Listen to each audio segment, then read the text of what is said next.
हालत मौत न पहुंचोगे के मर जाओगे।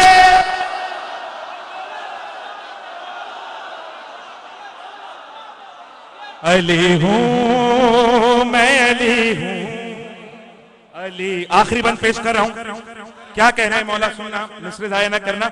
सब्र अय्यूब भी मैं, हिकमत लुकमान भी मैं। सब्र अय्यूब भी मैं, हिकमत लुकमान भी मैं। ज़ुहद ईसा भी हूं मैं, मुल्क सुलेमान भी मैं। चौथा मिसरा, ज़ुहद ईसा भी हूं मैं, मुल्क सुलेमान भी मैं। हैबते मूसा भी मैं, नूह की हूं शान भी मैं। चौथा मिसरा पेश कर रहा हूं जो समझ गया। हैबते मूसा भी मैं, नूह की हूं शान भी मैं। कुल हु अल्लाह अहद भी हूं मैं। कुल हो अल्लाह अहद भी हूं मैं, कुरान भी मैं। कुल हो अल्लाह अहद भी हूं मैं, कुरान भी मैं। अरे गर इबादत में मेरा नाम न शामिल होगा, गर इबादत में मेरा नाम न शामिल होगा। कुल हो अल्लाह पढ़ने में बातिल होगा।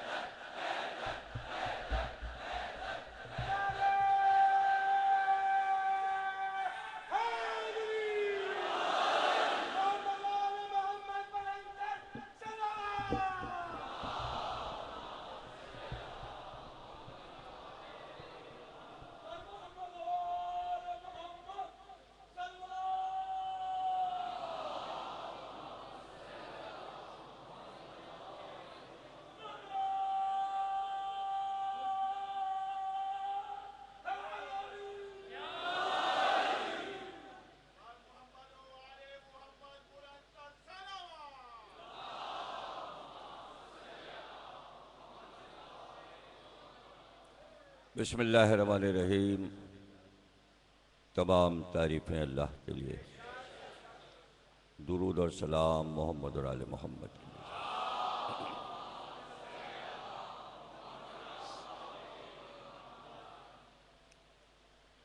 1437 हिजरी के अशरे मुहर्रम की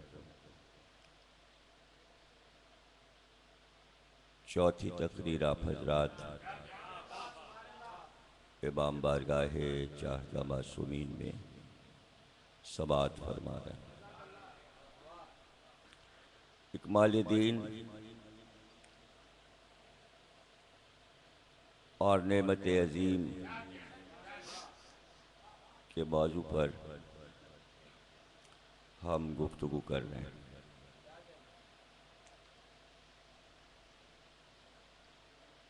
एक पहलू मौजू का कल मुख्तसर सा दरमियान में आया था, उसी पर बात करते हुए कि सबसे अहम बात जो मुझे कहने में कोई तकल्लुफ नहीं है और ना किसी तरह का एहसास से कमतरी है कि विलायत के मानी मुसलमान तो समझे ही नहीं।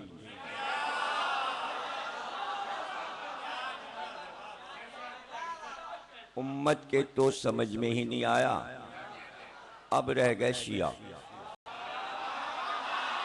दावा करते हैं मगर ये भी नहीं समझे। विलायत अली जिसे कहते हैं, ज्यादातर शिया विलायत अली का मतलब लेते हैं खूब अली से मोहब्बत करो, खूब अली से मोहब्बत करो। भाई वो अलग है मोहब्बत अली,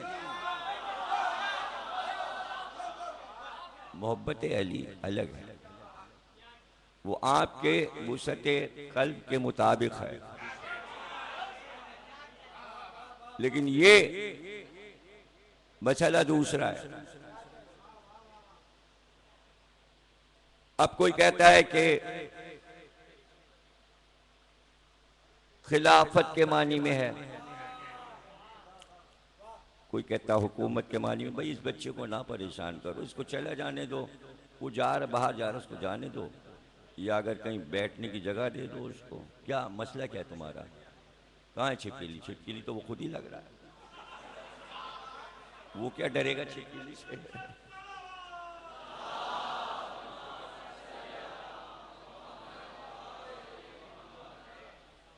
छिपकली का मतलब है ऐसी कली जो छुपी हुई हो।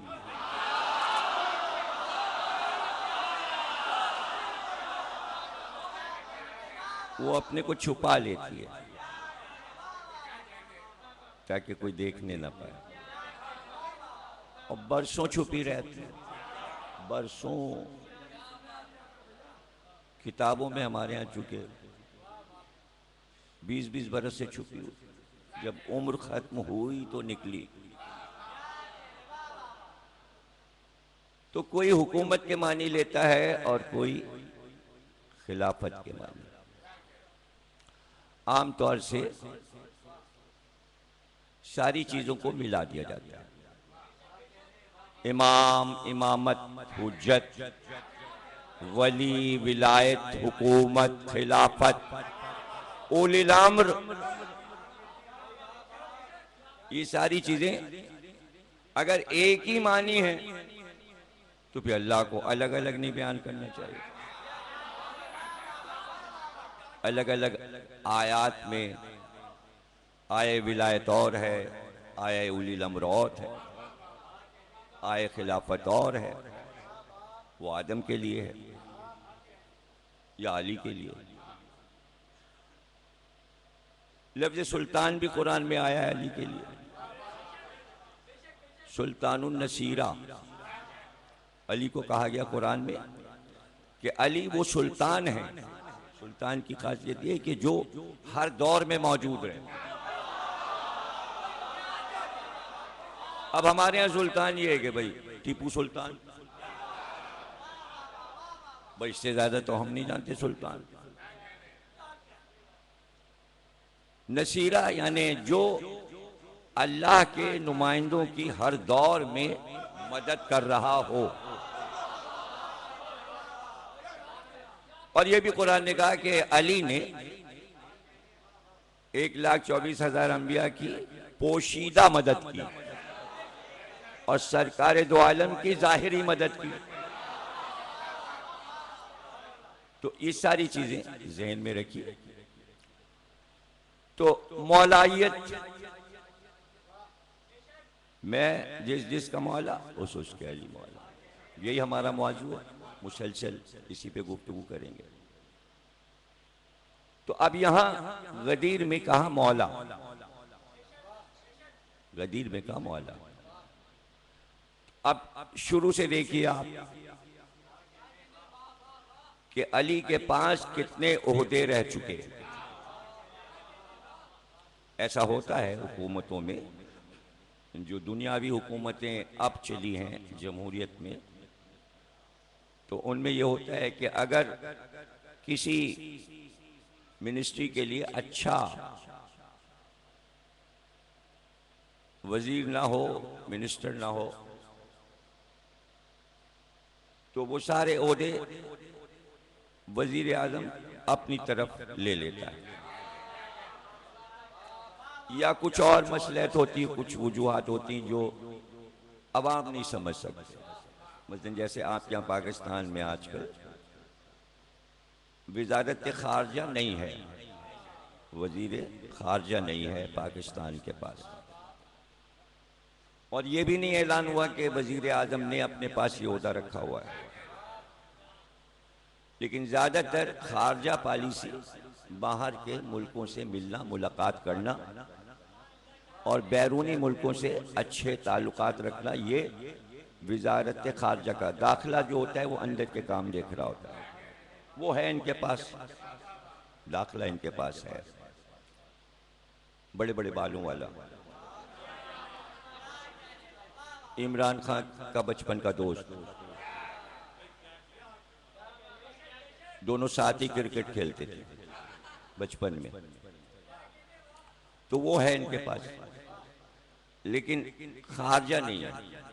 उसकी जगह सरताज अजीज जो हैं वो 90 साल के बूढ़े, वो मुशीर हैं, वही दौरा वारा करते हैं इधर उधर। तो अब खारजा पॉलिसी चूंकि है ही नहीं, तो इसलिए बाहर के मुल्कों से ताल्लुकात किसी से अच्छे नहीं है पाकिस्तान में। चाइना बहरहाल पुराना दोस्त तो है, बस है, औरों से अच्छे नहीं है, पड़ोसियों से अच्छे नहीं है, इसलिए कि वजारत खारजा नहीं है। तो अब किसके पास है ये नहीं पता, क्यों नहीं बनाया गया वजीर खारजा, कुछ पता नहीं मालूम। तो इसी तरह एक आदमी को बहुत से ओहदे दे दिए जाते। अब जाहिर है कि इस्लाम नया नया बन रहा है, शुरुआत है, दावत जुलशीरा। तो अब सरकार को अपना काम और इंतजाम करने के लिए वजारतें चाहिए। सबसे अहम चीज है वजीर आजम हो। अब ये ज़हन में रखिएगा, हुकूमत नहीं बनाना है सरकार को। ये तो सब जब हुकूमतें बनी, अगर मैं इतनी तफसील में जाऊंगा तो फिर आप लोग जाहिर है कि वो बोझ हो जाएगा आपके सोच और जहन पर, हम मौजू से दूर निकल जाएंगे अगर हम ये सब बताएं कि इस्लाम आने के बाद दुनिया में जमहूरियत शुरू हुई, जिसे आप जमहूरियत जमहूरियत डेमोक्रेसी ये वो ये सब ये जो पुकारा जाता है ना, ये इस्लाम आने से पहले इसकी जो सूरत थी वो एक ही थी या दो सूरतें थी। आमतौर से बादशाह होता था बस, किंग, और उसका वजीर आजम होता था। ये तरीका तमाम दुनिया की हुकूमतों में था, और सबसे बड़ी हुकूमत जो थी वो ईरान की थी, और चूंकि वो हजारों बरस से कायम थी तो मजबूत हुकूमत थी और दौलतमंद हुकूमत थी। उनके पास बहुत दौलत थी, कोई उनको हिला नहीं सकता था।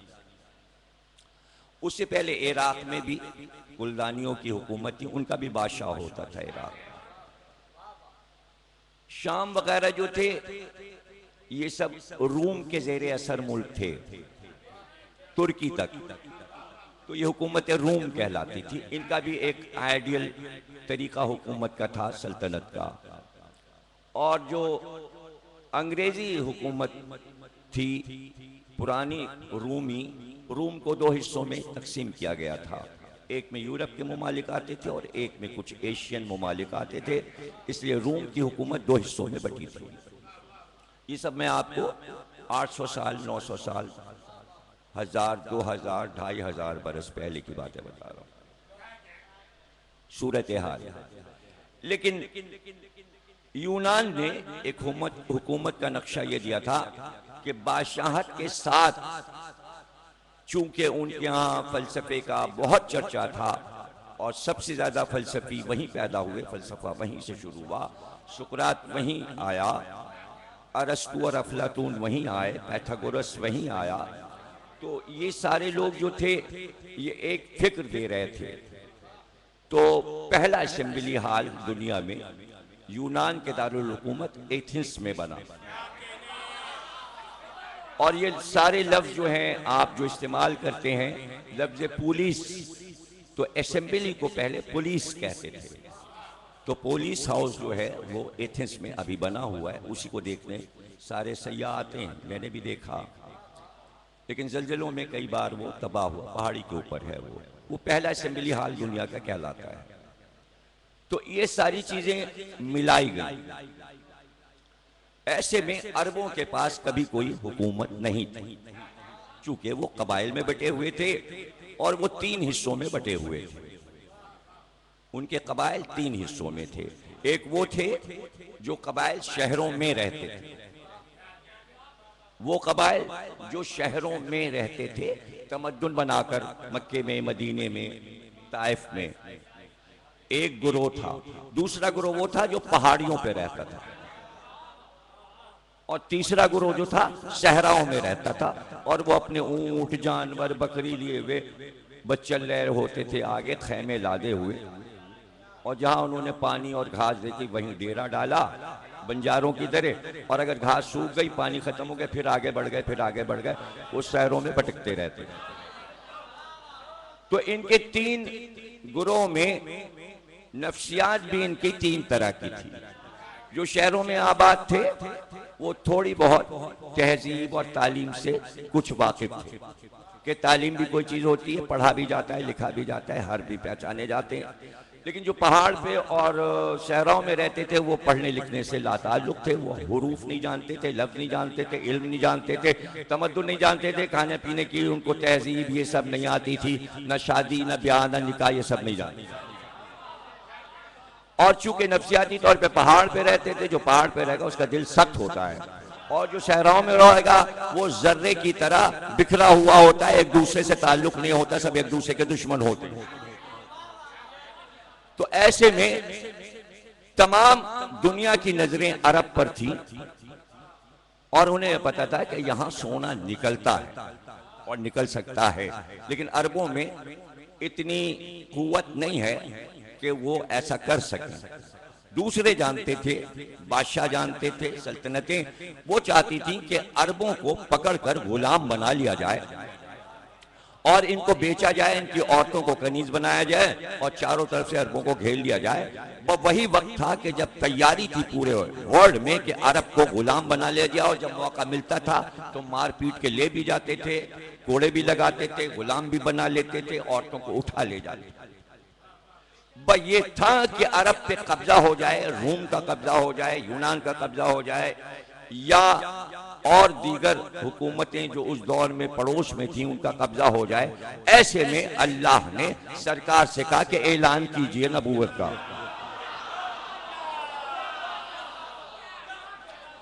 अब सरकार को अरबों को बचाना है, अरबों को बचाना है, ये सरकार के जिम्मे काम है, और इनको तहजीब सिखाना है। तो अब जो काम शुरू हो रहा है ये कह दिया गया है कि हुकूमत नहीं दी जाएगी, और सरकार ने भी ये पहले ही कह दिया था कि मुझे सुलेमान की तरह तख्त व ताज नहीं चाहिए, वरना अल्लाह ने कहा था कि सुलेमान से बड़ी सल्तनत दे दी जाए ताकि तुम्हारे काम आसान हो जाए। तो सरकार ने कहा नहीं, हम इसी तरह जैसे अरब रहते हैं, तो चूंकि हम यहाँ मक्के में पैदा हुए हैं तो इसी लिबास में और इसी रहन सहन में, इसी खाने पीने में, इसी जौ की रोटी में, इसी शोरबे में हम चाहते हैं काम किया जाए और इन्हीं के साथ बैठा जाए और इनसे मुमताज होकर इन पर हुक्म न चलाया जाए, कोड़ों से मारा ना जाए, डांटा ना जाए। एक एक लफ्ज कीमती है भैया लोगों, अगर तुम बोलोगे नहीं और ठीक से तकरीर नहीं सुनोगे तो कुछ समझ नहीं पाओगे, इसलिए कि एक तकरीर जब हो जाती है तो मौजू जो है एक यूनिट बंद हो जाता है, आगे के लिए काम खुल जाता है, इसलिए एक एक बात समझना जरूरी है। अनकरीब गुलाम बना लिए जाते कि सरकार से कहा गया कि इससे पहले कि इस्माइल की नस्ल में रहने वालों को इसाक के बादशाहों का गुलाम बनाया जाए। अब ये अल्लाह ने सारा की औलाद जो है वो सब बादशाह है, हाजरा की औलाद जो है वो अरब में है। चूंकि यहूदी ये समझते थे कि ये कमतर हैं हमसे, और अल्लाह बनी इस्राइल को जलील करके रिजेक्ट कर चुका था, और ईसाई भी बगावत कर चुके थे ईसा को खुदा कहकर। इसलिए अल्लाह ने मोहम्मद से कहा अब ये दोनों मेरे पसंदीदा नहीं, मोहम्मद तुम आओ, अब तुम आओ। हम कुरान उतारने वाले हैं, जो लौह पे लिखा है वो होने वाला है। वो किताबें भी हमने उतारी थी, हम मनसूख करते हैं, सारी शरीयतें मनसूख करते हैं। मोहम्मद वो दौर आ रहा है, जैसे ये इक़रा की वही आएगी तौरात मनसूख, जैसे ये इक़रा आएगी इंजील मनसूख, जैसे ही कुरान आएगा ज़बूर मनसूख, शरीयत मनसूख, शरीयत मनसूख। तो अब मूसा की पैगंबरी मनसूख, अब ईसा की पैगंबरी मनसूख, अब दाऊद की नबुवत मनसूख, मनसूख नासिख, बंद नहीं चलेगी, बंद कर दी जाएगी डिब्बों में पैक। तो अब जो जो तौरेत में है सब मनसूख, जो जो ज़बूर में है सब मनसूख। तो अब कौन कौन मनसूख हुआ? नूह की शरीयत मनसूख, शोएब की शरीयत मनसूख, दाऊद और सुलेमान की शरीयत मनसूख, यह्या ज़करिया याकूब यूसुफ सबकी शरीयत मनसूख, मूसा हारून की शरीयत मनसूख, ईसा उनके नायबीन सबकी शरीयत मनसूख।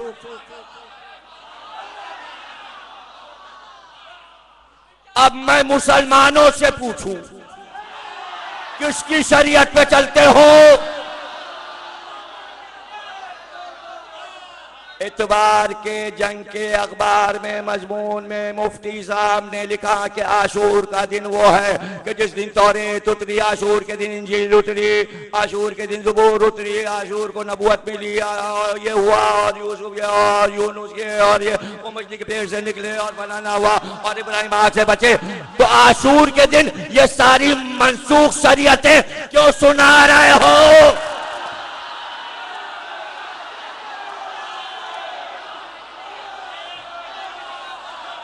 क्या यहूदी हो या ईसाई हो? अरे कुरान की बात करो। ला कोई रवायत क्या आशूर के दिन कुरान उतरा? नहीं, आशूर के दिन कुरान से बात।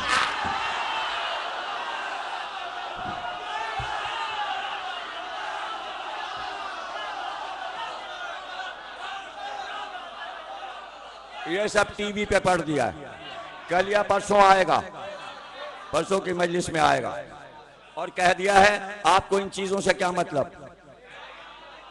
सबकी तारीखें अलग अलग। अल्लाह के पास दिन खत्म हो गए। एक अल्लाह को आशूर मिला, हर काम अपना आशूर को आशूर को आशूर को आशूर।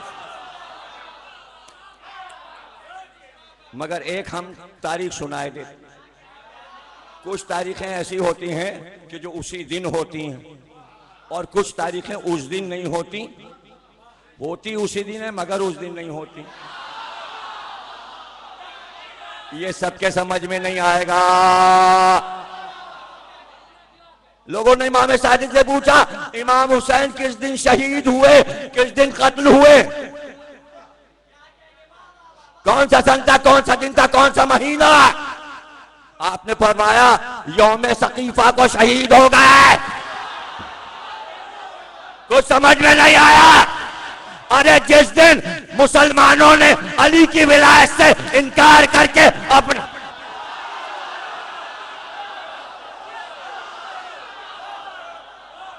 बस शहीद हो गए, यानी हुसैन को शहीद करने का प्लान जिस दिन पहले दिन बना। कैसे समझोगे तुम लोग? मौजू सख्त है ना, है तो विलायत अली, रुख एक नया है बस, और इसलिए बहुत मेहनत करना पड़ेगी समझने के लिए, मेहनत करना पड़ेगी। हुसैन शहीद हो गए यौम सकीफा। अब उसकी वजह से क्या हुआ? सकीफा हुआ था बुध के दिन और आशूरा था जुमे को। तो लोगों ने लिखना शुरू कर दिया कि इमाम ने फरमाया बुध के दिन शहीद हुए। लफ्ज सकीफा निकाल दिया, बुध पकड़ लिया। भाई मसला देखिए, इस्लाम में एक है, हदीस में कुछ छोड़ देना शुरू में और कुछ बाद में, और बीच का कुछ ले लेना।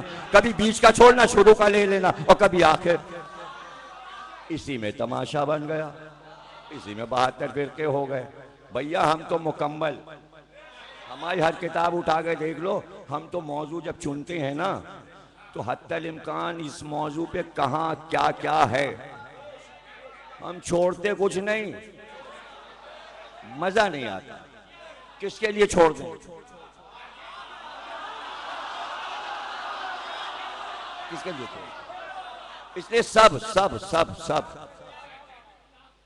तो जब आप अहले बैत का जिक्र कर रहे हो तो छोड़ें कुछ ना, सब सब जितना रसूल ने कहा है सब, उसमें कमी करने की जरूरत नहीं है। डरे नहीं, देखिए हम तो नहीं डरते, हदीसें करोड़ तरह की, हम डरते ही नहीं। करोड़ रंग की हदीसें हैं, हमें बिल्कुल हदीसों से डर नहीं लगता। क्यों? इसलिए कि मुसलमानों ने खुद ही एक इल्म रिजाल बना लिया, और जो बता दिया भाई रावी सच्चा भी होता है झूठा भी होता, बात खत्म हो गई। जब फैसला कर लिया तो रवायत ना देखो, ये देखो कि रावी का नाम क्या लिखा है। और अगर कोई रावी का नाम ना लिखे बाद रवायत लिख दे, कह दो जाहिल है, मानेंगे नहीं, मानेंगे नहीं। इसलिए कि रवायत तो होगी रसूल अल्लाह की, देखिए ना, हदीस तो रसूल अल्लाह की होगी ना, तय है ना। आगे का नाम देखना है, किसने रसूल अल्लाह से बयान किया, किसने बयान किया। अब रसूल अल्लाह बयान कर रहे हैं, 2 लाख का मजमा है, रावी कितने हैं? 2 लाख।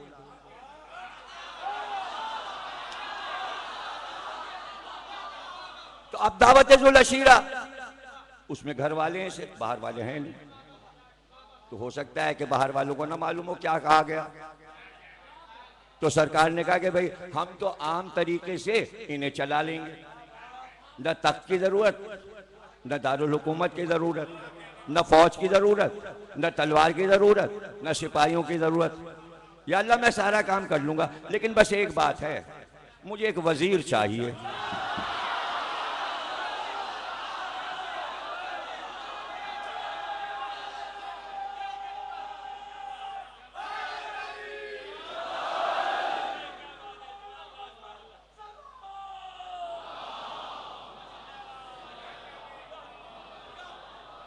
तो अब कैसे हो? हाँ तो फिर आप ऐलान कीजिए, आप ऐलान करें। अगर खुद ही चुन लेते सरकार तो क्या था। देखिए पहले क्या होता था, पहले होता था कि किसी नबी से कहा गया जाओ काम करो, तो फौरन अल्लाह से कहता था फलां को हमारा वजीर बना दो, अल्लाह फौरन बना देता था।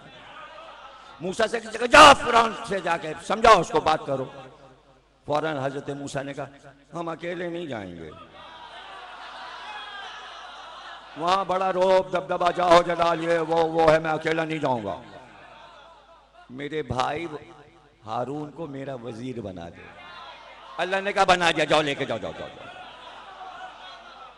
जाओ। अब 2 पहुंचे, 2। अब वो सिर्फ मूसा को नहीं देख रहा, वो एक को दुश्मन नहीं कह रहा है, वो कह रहा है ये 2 मेरे दुश्मन हैं।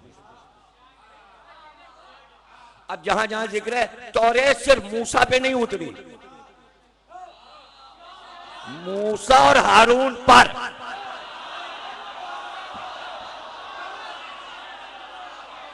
मूसा और हारून अभी पता चल जाएगा। दोनों ने जाके कहा रब को मान, अल्लाह को मान। तो वो बार बार कह रहा ये दोनों मेरे सर पे सवार हैं, अपने रब को मनवाना चाहते हैं। यहां तक कि वो वक्त आया कि नील नदी में फिरौन डूबने लगा, गर्क हो गया। पूरा किस्सा तो नहीं पढ़ना ना, हमें तो विलायते अली पढ़ना है, विलायते हारून थोड़ी पढ़ना है। वो तो मनसूख हो गया ना सब। हाँ जितना कुरान में आया है वो हमें मालूम है, तौरेत में जितना है मनसूख है, कुरान मनसूख नहीं हुआ। तो मूसा का किस्सा जो कुरान में है वो पढ़ सकते हैं, वो मनसूख नहीं हुआ। यानी सारे अंबिया की शरीयतें अगर कुरान में हैं और उनकी नबूवतें हैं तो उतना आप पढ़ सकते हैं। अलग का किस्सा न ला, ये हुआ आशूर को, ये हुआ, कुरान में लिखा है, ये कुरान में लिखा है। और हमसे सुन लीजिए एक रवायत, हम भी सुनाए देते हैं सारे लोगों को। अभी फिर अखबार में ये सब चीजें बार बार दोहराई जाती हैं, इसलिए मेरे बच्चे याद करें। हुजूर ने फरमाया कि आशूर के दिन 61 हिजरी में मेरा नवासा करबला में शहीद होगा, और उसकी शहादत को छुपाने के लिए बनी उमैया ये रवायतें मशहूर करेंगे कि आशूर को ये हुआ, ये हुआ, ये हुआ, ये हुआ।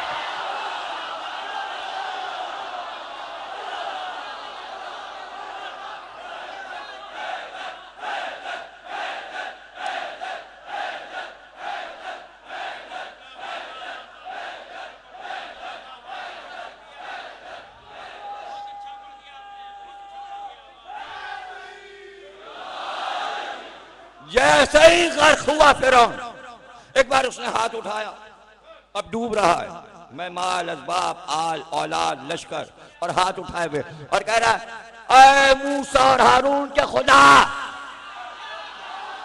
ऐ मूसा और हारून की खुदा, मैं ईमान लाया। ये नहीं कहा मूसा के खुदा, याद रखना अव्वल दिन ये कहा गया था मोहम्मद और अली का खुदा।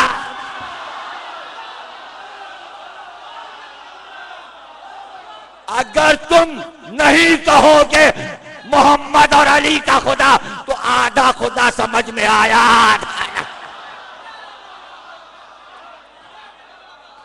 दो भाइयों का खुदा। अगर तौहीद को समझना है तो अब पैगंबर से कहा गया आप ऐलान करें इनका मिजाज जरा जमहूरी है, तो आपने ऐलान किया भाई मैं ये काम शुरू करने जा रहा हूं, तबलीग करूंगा, इस्लाम आया है, अल्लाह ने कहा है तौहीद फैलाओ। ऐ मेरे अहले खानदान, कोई है तुम में अहले खानदान? असाब नहीं, अहले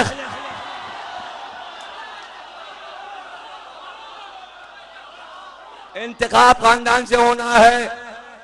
ऐ मेरे अहले खाना, तुम्हें कोई ऐसा है जो आज मेरे इस काम में मदद का वादा करे?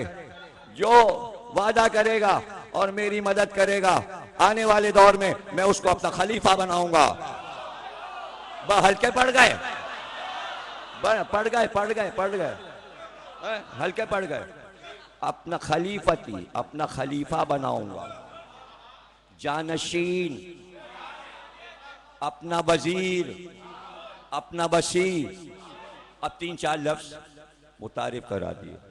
पहली बार अरबों ने लफ्ज खलीफा सुना, उन्होंने कहा सबसे इंपॉर्टेंट लफ्ज ये है।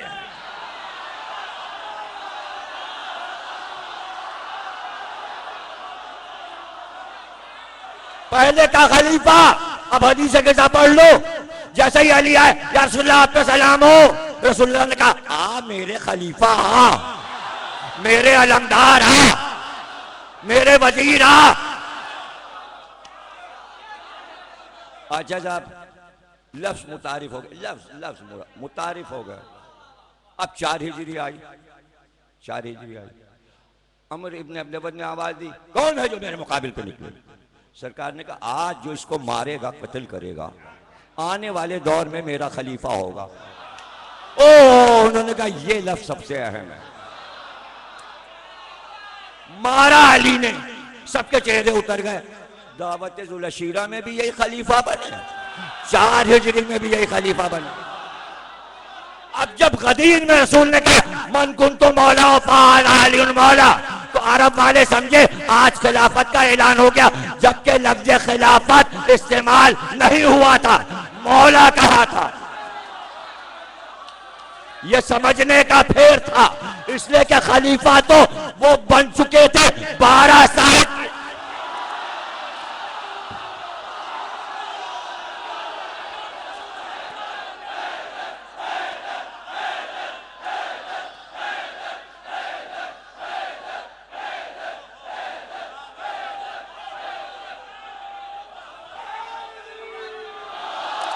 नहीं समझे आप?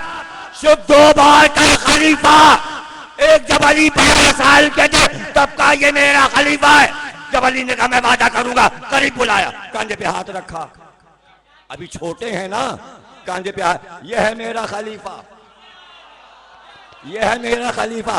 तो चूंकि खानदान वालों ने देखा खलीफा को 4 साल के बाद, हिजरत के 4 साल के बाद, अब अली जवान है ना, 13 साल मक्के में अली के गुजर चुके, अली 24 साल के हो चुके, 4 साल और गुजरेंगे, अब 30 साल के करीब पहुंच रहे हैं। और जंग खंदक, अब अली जवान और सब आ चुके। तो जब घर में कहा था ये सब नहीं थे, इसलिए खंदक में फिर कहा मेरा खलीफा अली। तो अब बाहर वालों को भी मालूम हो गया और अंदर वालों को भी मालूम हो गया खलीफा अली है। तो अब बार बार कह रहे हैं मेरा वजीर, मेरा वसी, मेरा जानशीन, मेरा खलीफा। अब आयत आ गई, अतिउल्लाह व अतिउ रसूल उलिल अम्र मिनकुम, आयत आ गई। जाबिर बिन अब्दुल्लाह अंसारी, अबू जर, मिक़दाद, अम्मा, या रसूलल्लाह, अल्लाह की इताअत समझ गए, नबी की इताअत समझ। उलिल अम्र कौन है? रवायत इसी तरह अहले सुन्नत ने लिखी है। इतनी देर में अली सामने से आए, आप मुस्कुराए, कहा ये अली उलिल अम्र।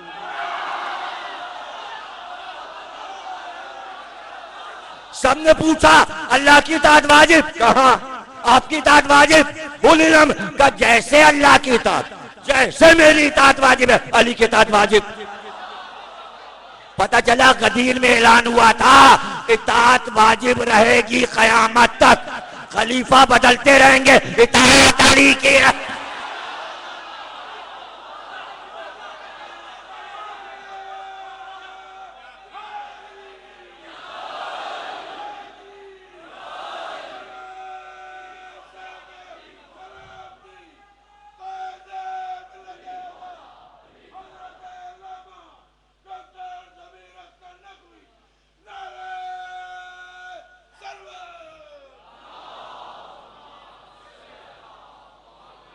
समझ गए ना? कुछ समझ में आ रहा है? ये तुम्हारा उलिल अम्र है। उलिल अम्र क्या है? इसलिए कि उलिल अम्र कोई बन ही नहीं सकता। उलिल अम्र कोई नहीं बन सकता। उलिल अम्र का मानी यानी अल्लाह ने अपना सारा अम्र उसे दे दिया, उसके पास अम्र है। अम्र यानी इरादा, इरादा वहां करता है काम ये करता है, इरादा वो करता है काम ये करता है, इरादा वो करता है। और अगर कभी बगैर मलक और इशारे और ख्वाब और वही के उलिल अम्र ने कोई काम शुरू कर दिया तो अल्लाह वहां से पुकार के कहता है यही हमारा इरादा था, समझ लो आगे जाना है।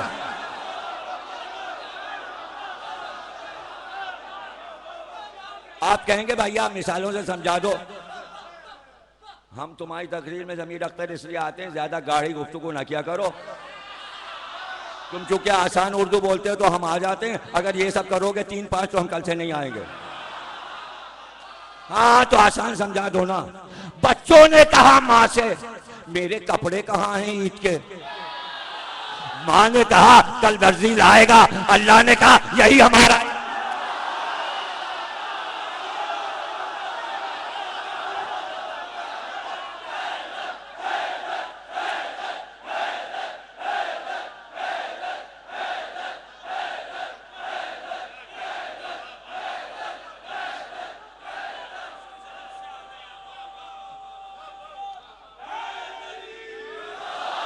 यही हमारा इरादा था।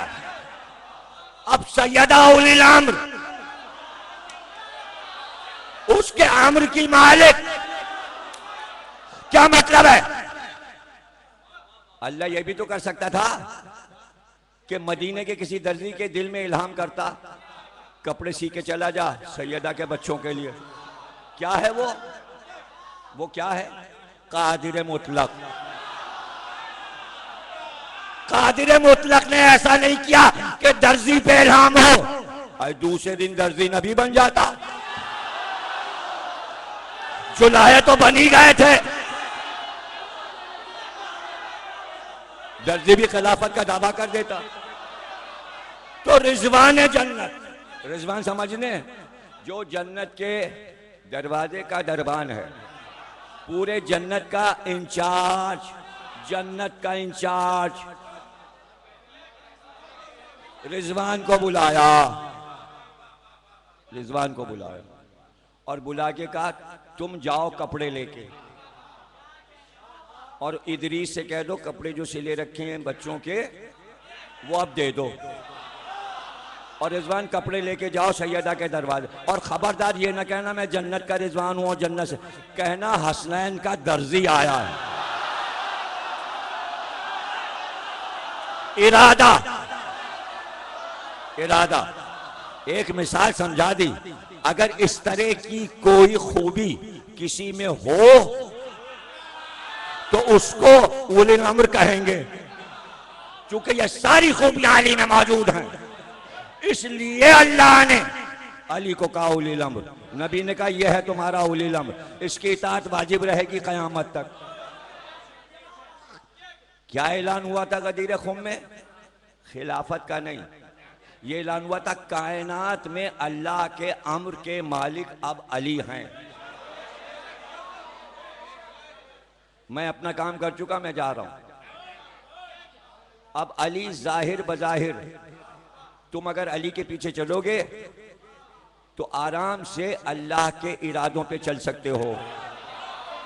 अली का रास्ता छोड़ दिया, याद रखना, फिर तुम शैतान के कहने पे चलते रहोगे, चलते रहोगे, चलते रहोगे। ये सब खुतबे में कहा, गदीर के खुतबे में कहा। यह है सीधा सा मसला। गदीर कहते हैं अली की कायनात पर हुकूमत का ऐलान,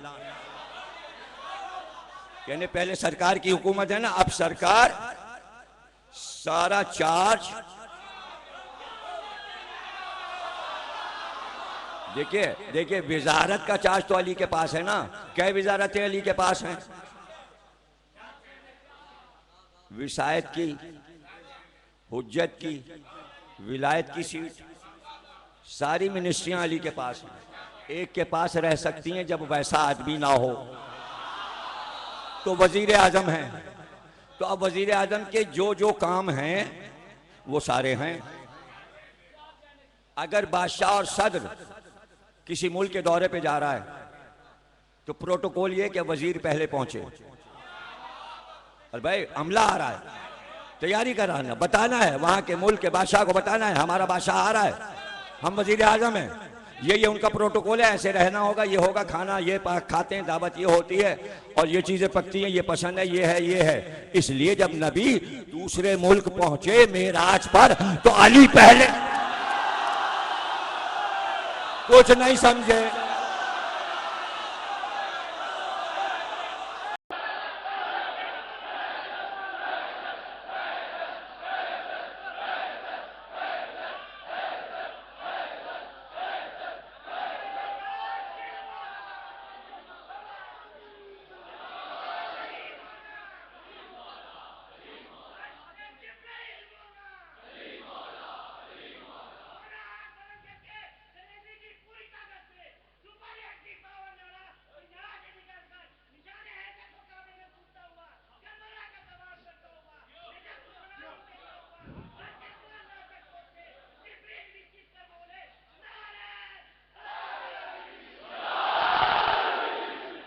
गदीर को समझना जरूरी, विलायत को समझना जरूरी, मौलायत को समझना जरूरी। मौलायत का लफ्ज़ ये बताना था कि अल्लाह और नबी, अल्लाह सबसे औला है, उसके ऊपर कोई नहीं। अल्लाह के फौरन बाद औला मोहम्मद है, मोहम्मद के फौरन बाद अली औला। इसलिए हम अपनी अजानों में, अपने कलमे में कहते हैं अली वलियुल्लाह व रसूलुल्लाह व खलीफतो बिला फसल। इस फसल का ताल्लुक सकीफा से नहीं है, कोई फासला कभी था ही नहीं। अच्छा फासला कैसे हो जाएगा? पैदा होते ही तो गोद में ले लिया, काबे से लेके आए बिला फसल, पाला बिला फसल, सीने पे सुलाया बिला फसल, दूसरा कोई बच्चा अली का हिस्सेदार ही नहीं था। अकेले अली नहलाया धुलाया, कपड़े बदलाए, बड़े हो गए, घुमाया फिर आया, साथ रखा बिलाफा से। अब कोई दूसरा बच्चा होता तो मुड़ मुड़ के हम देखते, और या उम्मत कहती नहीं अली थोड़ी है, वो भी थे वो भी थे वो भी थे। अरे बुड्ढों को थोड़ी गोद में सुलाया जाता है।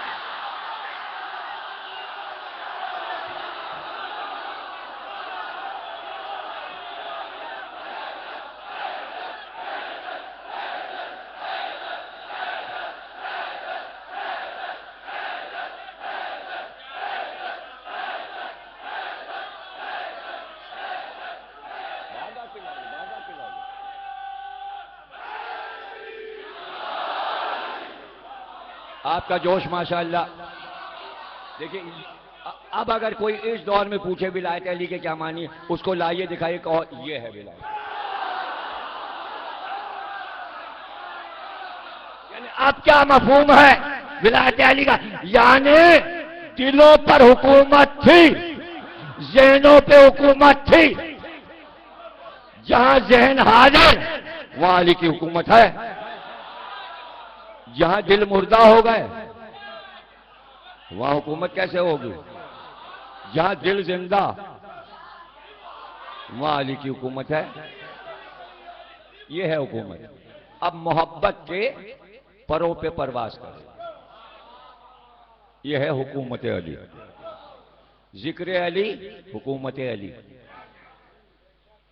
ये बलबला किसी के जिक्र में पैदा नहीं हो सकता। नहीं, किसी की बात नहीं करें।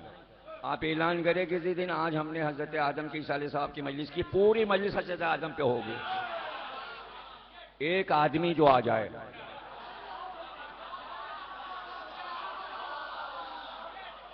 अच्छा तो आप हमसे कहें कि यार ये तो बड़ी, हम लोग तो आदम के औलाद में हम मजलिस करें, हजरत आदम की साले साहब क्यों कोई आए नहीं, तो बड़ी बेइज्जती की बात है। तो कोई आके पूछे या जमीर अख्तर साहब कोई ऐसी तरह की बताइए मजमा आ जाए, मैंने कहा सुनिए मौजू रख दीजिए आदम और अली सब आ।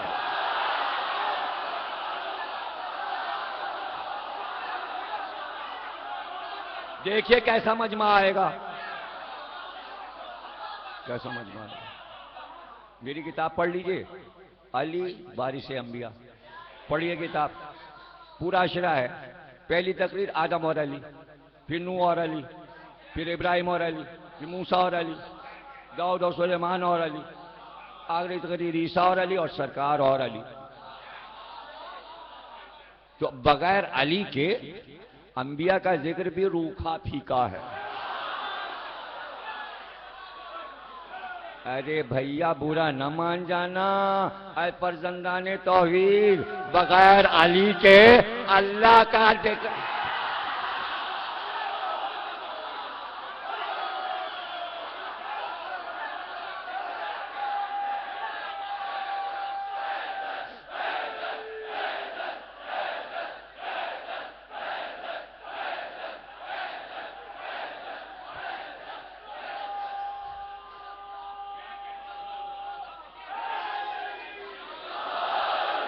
क्यों?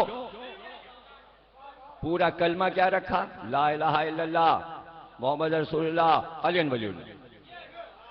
यानी अल्लाह और रसूल का जिक्र बगैर अली के जिक्र के कामिल नहीं होता। अब इकमाल दीन समझ में आया? अब भाई सब कहते हैं कलमा नेमत है, तो नेमत जो है बगैर इकमाल के नहीं।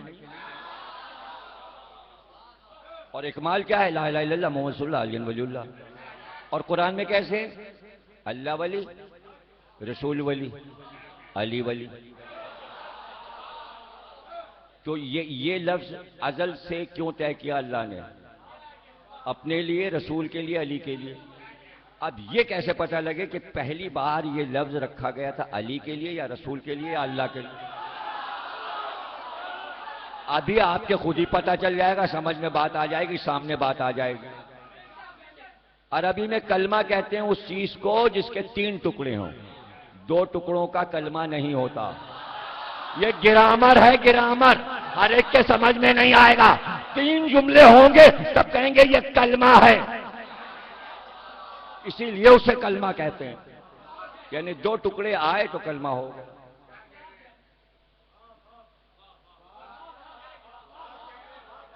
जैद आया, अम्र आया और फलाना आया। अब ये कलमा हो गया।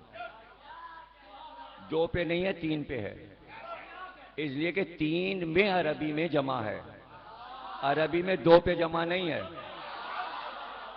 उर्दू में 2 हो तो जमा, अरबी में जब तक 3 ना हो जमा नहीं।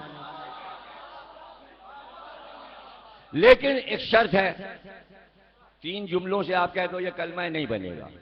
उसकी दूसरी बड़ी शर्त यह है कि तीनों टुकड़ों में एक लफ्ज मुश्तरक हो। अब ये सनत है, सनतें होती ना, अदब में सनतें होती, ये लाना कितना मुश्किल है। अब घर जाके कोई ऐसा जुमला बनाइएगा कि 3 बराबर के टुकड़े हों और एक चीज तीनों में मुश्तरक हो। बनाते रहिएगा, अल्लाह का बनाया और है, आपका बनाया और है। तो अब देखिए, बराबर कर दें तीनों को, अल्लाह, रसूल अल्लाह, अली अल्लाह। तो अब लोग कहेंगे देखा ये गलत बातें, ये नुशैरी हैं।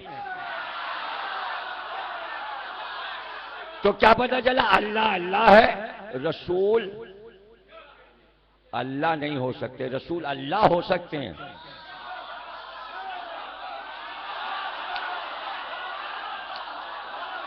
पूरा आलम इस्लाम कहता है रसूल अल्लाह, यानी रसूल अल्लाह है,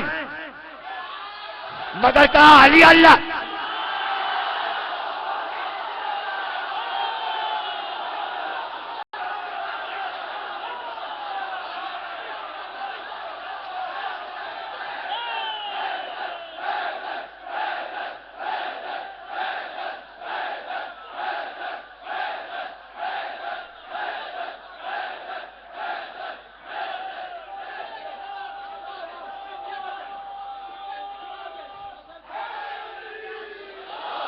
अल्लाह अल्लाह है, अल्लाह अल्लाह है, सरकार अल्लाह नहीं हो सकते, ना अली अल्लाह हो सकते हैं। इसलिए मुश्तरक जुमला तो आया ही नहीं, इसलिए कि अल्लाह अल्लाह रहा, ये रसूल रहे, वो अली रहे।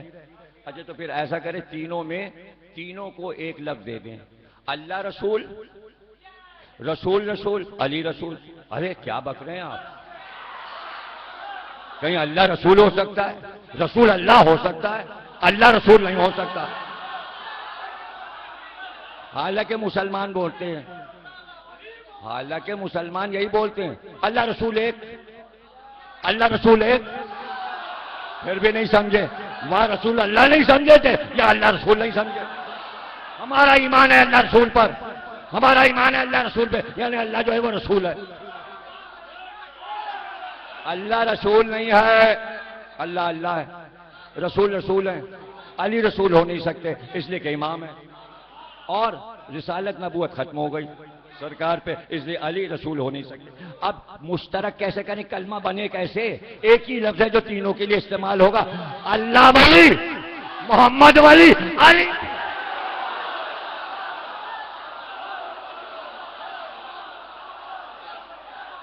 वली किसे कहते हैं? वली कहते हैं औला को। रसूल ने कहा मैं औला भी तसर्रुफ हूं, यानी तुम्हारे नफ्सों पर मैं औला हूं। नफ्सों पे औला क्या मतलब? तुम अपने नफ्स से तो मोहब्बत नहीं करते, अपने बच्चों को तुम औला तो नहीं रखते, अपनी बीवी को औला तो नहीं या रसूल अल्लाह, हम अपनी जानों से आपको अफजल समझते हैं। यानी अगर नबी को चीज मांगे तो बच्चा भी कुर्बान। नहीं समझ? औला के मानी क्या है? औला के मानी उम्मत से जो रसूल मांग ले फौरन देना पड़ेगा, अगर नहीं दोगे तो तुम रसूल को औला नहीं मानते। इसलिए कहा रसूल ने कि जिस जिस पर मैं औला उस पे अली मौला। उम्मत ने नहीं माना, रसूल ने मांगा, उम्मत ने नहीं दिया, इसलिए रसूल को औला मानते ही नहीं।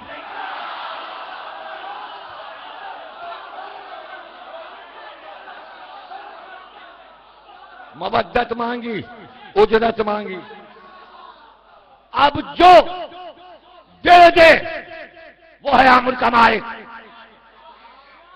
जो कुर्बान कर दे और फिर अल्लाह आवाज दे, यह है फेरिस, ये चाहिए।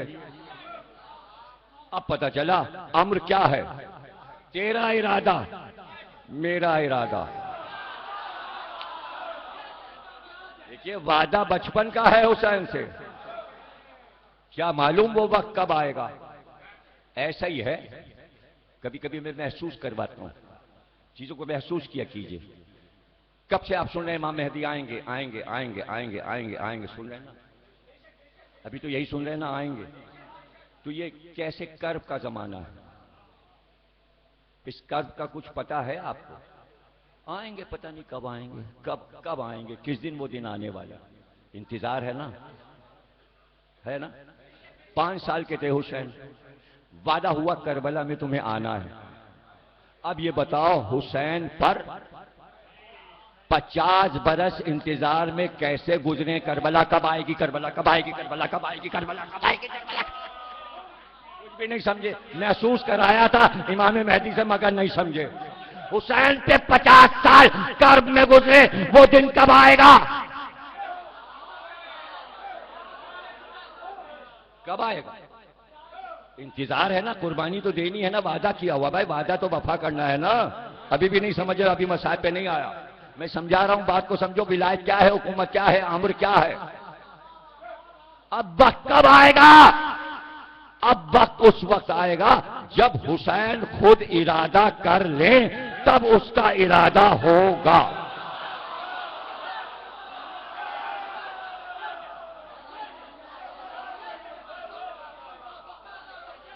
इमाम हसन के बाद 10 साल इमाम हुसैन खामोश रहे, नहीं समझे। जैसे इमाम हसन की शहादत हुई थी, ये वक्त आ जाता करबला शुरू। ना अल्लाह हुक्म कर रहा है, ना हुसैन इरादा कर रहे हैं। याद रखना, यहां पर जब इरादे का मालिक बना देता है, इस पे मैं अशरे पढ़ चुका हूं, फिर पढ़ूंगा। जब तक मैं समझा सकूंगा अम्रे इलाही समझाता रहूंगा कि अम्र का मालिक इमाम होता है, वरना हम ये ज़ारत में न कहते साहिबुल अम्र। इस वक्त अम्र के मालिक वो हैं, साहब के मानी होते हैं मालिक, अम्र उनके पास है। आप जो परेशान हैं, कब आएंगे, जिस दिन मेहदी ने इरादा कर।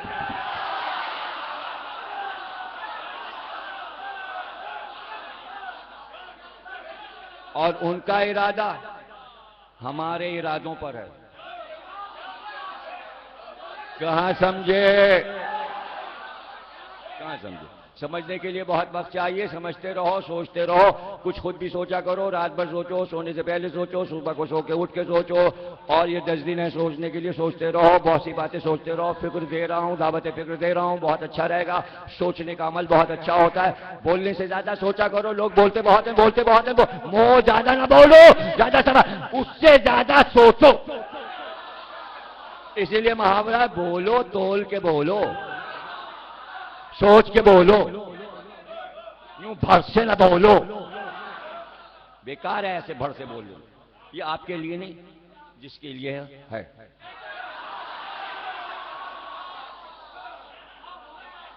इरादा,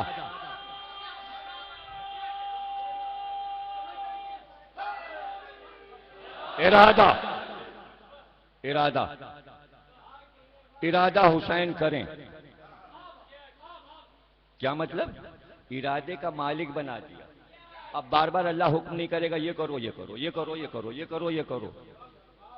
अगर कुरान को गौर से पढ़ेंगे तो आपके समझ में आ जाएगा कि रसूल को रिसालत दे के अल्लाह ने बस ये कहा, बार बार ये नहीं बताया जाएगा ये करो, ये करो, ये करो। हाज़ा सबीली, अब ये तुम्हारा रास्ता है, जैसे जिसको चाहो चलाओ। ये तुम्हारे ऊपर है कि किस रास्ते से इसको लेके जाना है। बस बादे पैगंबर, बादे गदीर अली पे छोड़ दिया गया। अब ये रास्ता अली तुम्हारा है, जिस तरह चाहे उम्मत को चलाओ। हा।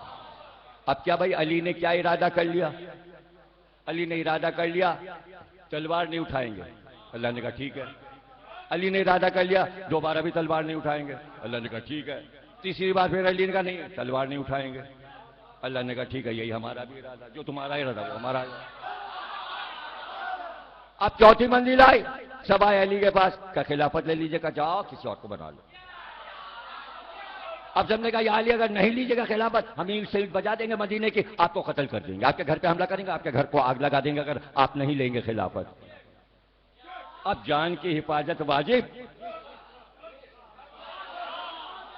अल्लाह ने कहा, अली हमारा भी इरादा है, ले लो चौथी, मजा आएगा, देखा जाएगा, मजा आ रहा है, आ रहा है मजा। फंसा हुआ है आंकड़ा, ये क्या हुआ, चौथे बन गए। अब कुछ समझ में नहीं आ रहा, क्या करे क्या करे क्या करे। मुसलमान दो गुरों में बट गए। एक ने कहा, भाई एतकाद ये है अली चौथे हैं, वो चौथे हैं, हम तो मौला को करमुल्लाह वजहू बहुत मानते हैं। एक गुरु मुसलमानों का अलग हो गया, मौला चौथे हमारा यकीन। एक गुरु दाढ़ी वाड़ी बढ़ा के, आधे मुसलमान अलग हुए। अब समझो ज़रबे अजब क्या है। जो मुसलमान अली को चौथा खलीफा मानते हैं, वो उन लोगों को मार रहे हैं जो माविया को मानते हैं और अली को नहीं मानते।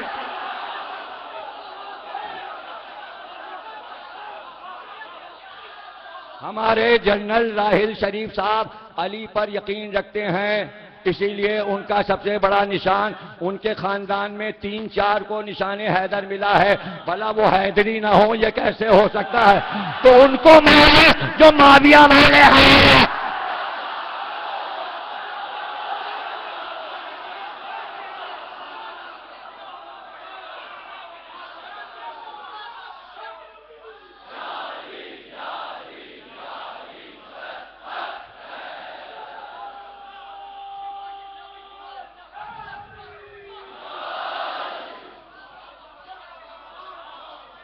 और देखिए, भगाना उन्हें जरूरी है, इसलिए कि वो ये चाहते हैं कि इस्लामाबाद पे हमारा कब्जा हो जाए और हम फौज को निशाने हैदर के बजाय निशाने माविया दिया करें।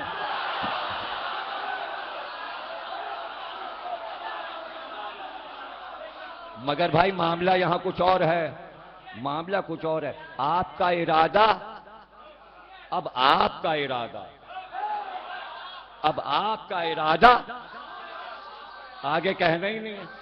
हाँ, उसका इरादा हमारा इरादा, उसका इरादा हमारा इरादा।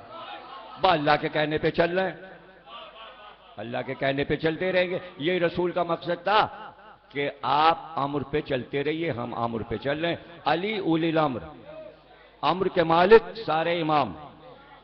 तो हुसैन चले। भाई सवाल हो गया, अल्लाह ने कहा ठीक है, यही हमारा इरादा। रास्ता तुम बनाओ, मलिक थोड़ी बार बार आके बताएगा इधर से जाओ, मदीने से निकलो, फिर मक्के पहुंचो।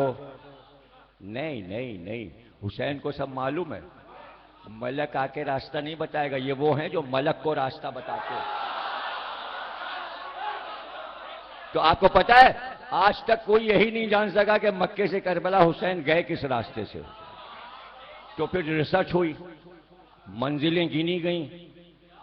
ऐसा सफर कहीं दुनिया में उस जमाने में 1400 साल पहले कोई सफर ढूंढ के दिखा दीजिए किसी का कि हर मंजिल गिनी गई हो, इस पे ठहरे, फिर ये मंजिल आई, फिर ये मंजिल आई, यहाँ पानी था, यहाँ पानी नहीं था, यहाँ सहरा था, यहाँ ऐसा शहर था, यहाँ ऐसी आबादी थी, हर मंजिल गिनी गई। पूरा सफर पढ़ लीजिए। तो ये कौन सी मंजिल थी कि अरबों को इससे पहले क्यों नहीं पता था? अरे वही गांव थे, उधर से गुजरते थे, लेकिन जो रूट हुसैन ने बनाया वो रूट अब तक किसी ने नहीं बनाया था। उधर से निकल गए, उधर से निकल गए, उधर से निकल गए, उधर से निकल गए, उधर से चले गए, कूफे पहुंच गए। लेकिन ये हुसैन जो रास्ता बना रहे हैं करबला का, ये कौन सा रास्ता? ये रास्ता रूट सबको पता ही नहीं था। ये रास्ता कौन सा है आपको मालूम है? सिर्फ हुसैन को मालूम है। ये रास्ता वो है कि करबला में रहते थे इब्राहिम, वहीं पैदा हुए थे करबला में। उस जगह का नाम था करबे इला। इला यानी अल्लाह का घर। कर्ब कहते थे इब्रानी में मस्जिद को। वहां जो छोटी सी मस्जिद इब्राहिम ने बनाई थी करबला में, वो उनका वतन था। कर्ब यानी घर, इला यानी अल्लाह का घर। करबे इला से बना करबला। करबला क्या है? पहला अल्लाह का घर, काबे से पहले जो अल्लाह का घर। जो इब्राहिम ने अपने जवानी और बचपन में बनाया था, वो मैं देख आया हूं, वो मैंने देखा है। जहां जवानी में नमाजें पढ़ते थे इब्राहिम, वो जगह देखी है। वहीं वहीं वहीं आप लोग तो करबला में घूम फिर के रहते हैं, बाहर तो जाते नहीं आप। बाहर की ज़ियारतें आप कर ही नहीं पाते, आपके गाइड को पता ही नहीं तो वो दिखाएगा क्या? इसलिए कि आपके गाइड किताबें तो पढ़ते ही नहीं है, वो तो पैसे लेते, चलो चलो करबला चलो चलो। उन्हें तो यह भी नहीं पता कि वाजिब ज़ियारत चेहलम की है, मखसूसी चेहलम की है, इसलिए कि हजरत ज़ैनब आई थी, सैयदुल साजिदीन आए थे, इसलिए चेहलम की ज़ियारत वाजिब हो गई, इमाम ने की थी। और चेहलम छोड़ के जब दिल चाह चले गए, उससे क्या फायदा? जाओ तो मखसूसी पे जाओ, 3 शाबान को जाओ तो विलादत मिले हुसैन की, या 13 रजब को जाओ मुबारकबाद देने आपके बाबा की विलादत की मुबारकबाद, ज़हूर की, या फिर 9 ज़िलहज के जाओ, वो मखसूसी हजरत मुस्लिम का पुरसा देने जाओ, या चेहलम को जाओ। और रह गया ये दिन 10 दिन, इसमें इमाम हुसैन ने कहा भाई हम तो हिंदुस्तान पाकिस्तान चले जाते हैं, हम अपने अज़ादारों के पास होते हैं मेहमान, हम आशूर के बाद वापस आते हैं। रवायत मौजूद है, हमें इत्मीनान मौला आए हुए हैं। अगर मौला ना आए हों तो ये धूमधाम।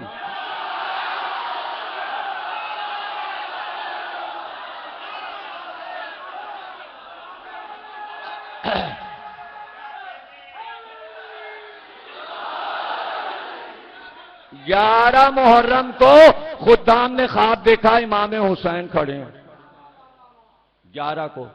उसने कहा मौला पहली मुहर्रम से पहले ये दस्तूर था कि पहली मुहर्रम से जरी पे काला गुलाब चढ़ा दिया जाता था, जरी बंद कर दी जाती है।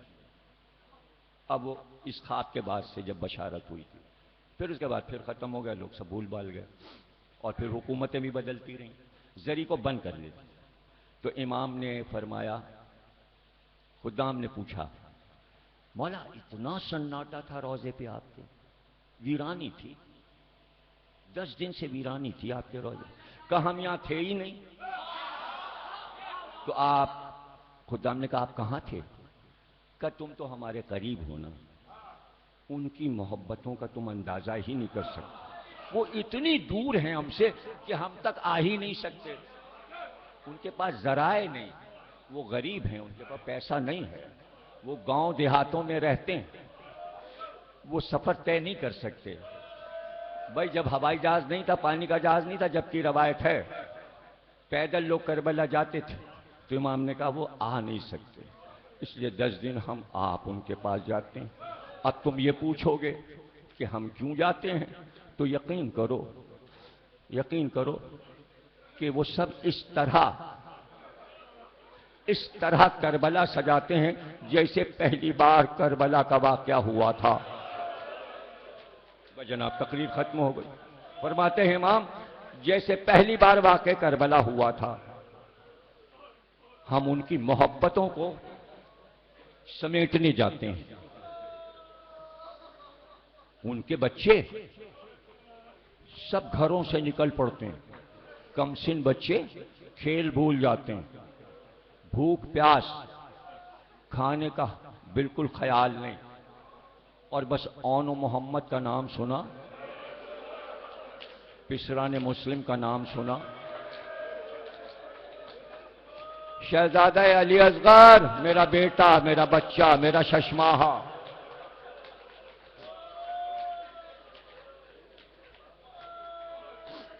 उनके जवान मैं देखता हूं मजलिस में जाके, उनके जवान जब अली अकबर का जिक्र सुनते हैं पीटते हैं, अपने को पीटते हैं।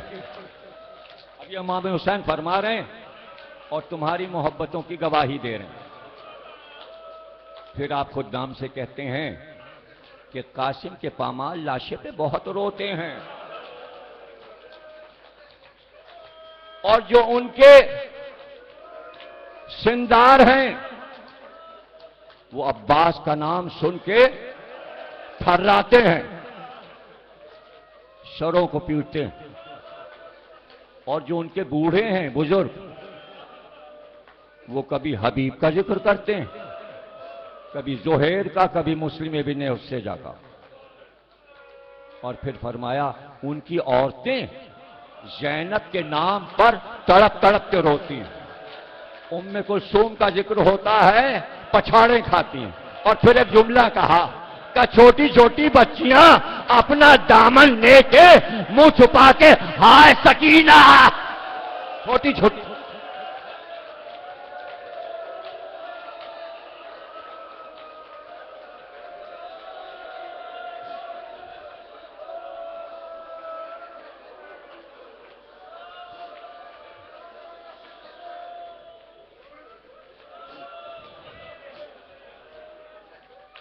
फिर फरमाते हैं, कहते हैं 7 तारीख से मैं उनके साथ होता हूं, मैं उनकी मजलिसों में, मैं उनके अज़ाखानों में, घर घर में अलम सजाते हैं, ताज़िए ला के रखते हैं, ताबूत सजाते हैं।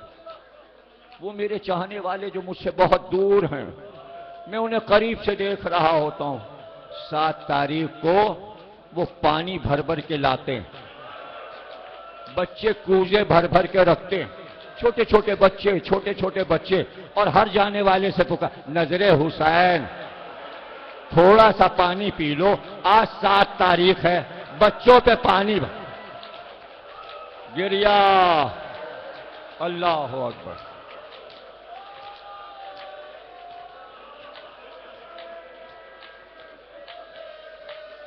सात तारीख फिर वो न्याज़ें दिलाते हैं, पानी पे नजर करते हैं। फिर 7 तारीख की जब शब आती है तो मैं देखता हूं उनकी मोहब्बत, उनके घर की औरतें कूजों में दूध भर के इमाम बाड़े के आगे रखती हैं, सिर्फ दूध देख के रोती हैं, हाय रबाब का लाल।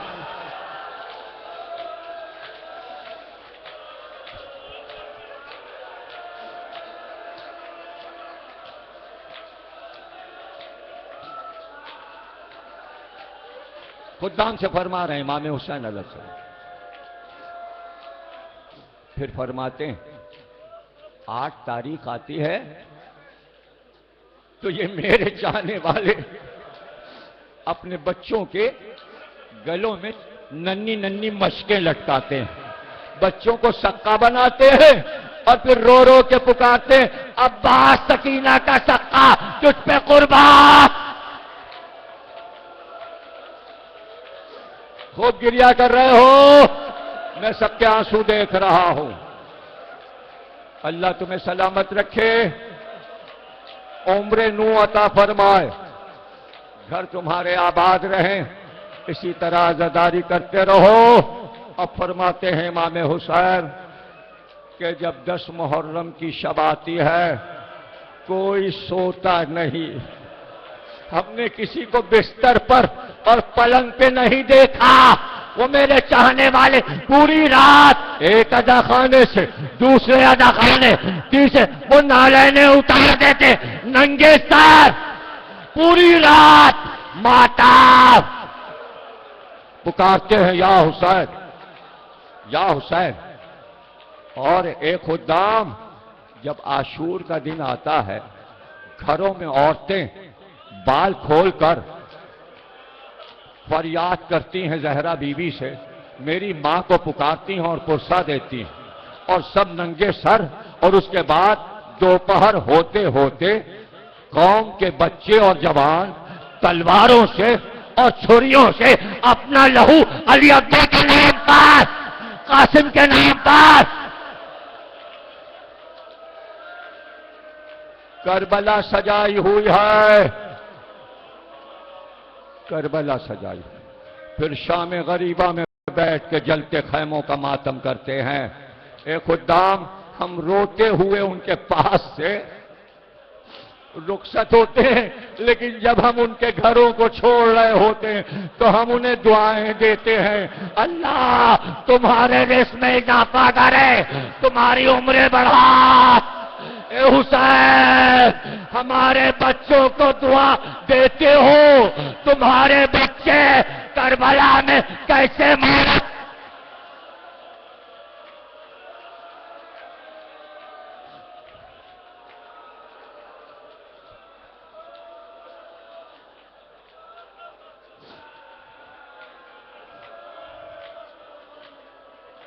कैसे मारे गए?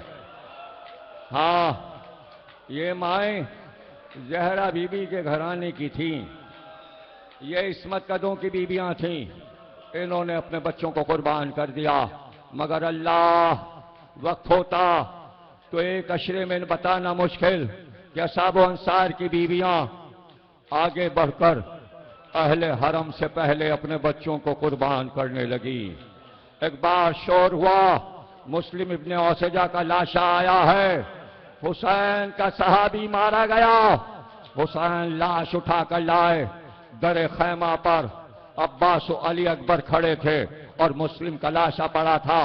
अभी तो हुसैन अपने प्यारे सहाबी को रो रहे थे कि एक बार खैमे का पर्दा उठा, एक 8 साल का बच्चा कमर में तलवार लगाए दौड़ता हुआ मैदान जंग की तरफ चला।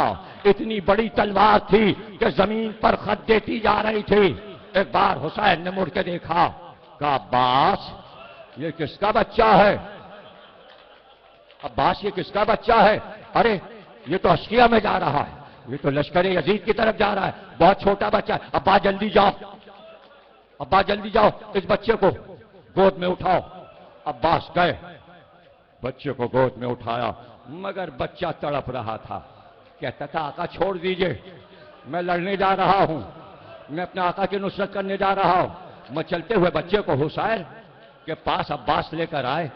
एक बार बच्चे को गोद से उतारा, हुसैन ने कहा बेटे बेटे ये कहां जा रहे थे? पता नहीं तलवारें चल रही हैं, तीर चल रहे हैं। कहां? आका जानकर जा रहे थे। क्यों जा रहे थे? आपकी नुसरत करने, आपकी नुसरत करने जा रहा था, आपकी मदद करने जा रहा था। मैं आपके तरफ से जाकर लड़ूंगा, जंग करूंगा इन अश्किया से जिन्होंने आप पर जुल्म किया है। क्या किसके बेटे हो? आखिरी जुमला है ना तकरीर का, खत्म हो गई तकरीर। आखिरी जुमला, किसके बेटे हो? क्या ये जिसका जनाजा आपके कदमों में पड़ा है, ये जिसका लाशा आपके कदमों में पड़ा है? कहा अच्छा मुस्लिम इब्ने औसजा के बेटे हो? कहा का गुलाम जादा हूं। कहा जाओ खैमे में जाओ, अब तुम्हारी मां का कोई सहारा नहीं है, तुम्हारा बाप मारा गया, अब बेवा मां घर में है, जाके उसकी खिदमत करो। तो एक बार बेटे ने कहा आका ये तलवार कमर में अम्मा ने लगाई है और दरे खैमा पे खड़ी है, और कहा अगर वापस आया तो दूध नहीं बसूंगी, जाके जान दे दे। एक बार दरे खैमा से आवाज, आका बेवा का हदिया है, कबूल कर लो। मातब हुसैन, हुसैन